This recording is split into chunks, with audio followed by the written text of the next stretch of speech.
Television viewers in South Africa are being spoiled for choice as Netflix became available in South Africa this week. The CEO of the video streaming service, Reed Hastings, spoke at the CES in Las Vegas and announced that they had simultaneously switched on the service in 129 other countries. Our correspondent Angela Capola reports from Johannesburg.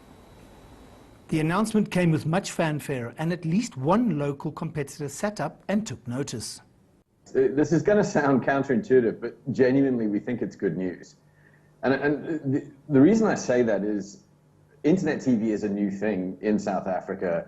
And one of the big things that we found since we launched back in, it was August that we launched, one of the challenges is getting people to understand, what is this thing, subscription video on demand? Why do I want it? Why is it interesting? Because you're trying to introduce people to an entirely new technology. The competition hasn't been sitting on its laurels, though. They've come up with a way to counter Netflix, because Netflix is really about the second screen or the third screen. That's an important distinction to remember.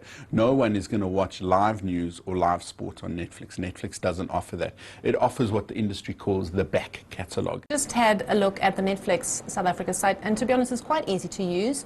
It's not something I'd consider at this point because I don't have fibre at home, but as of next month we should have fibre in our area in Johannesburg. But aside from that, the site is great, and you have no commitment options to credit card payments, and I think you can cancel at any time. Bandwidth has been a concern, especially for a streaming operation like Netflix. That's been addressed with fibre to the home and LTE becoming more widespread. But what about viewers who don't have access?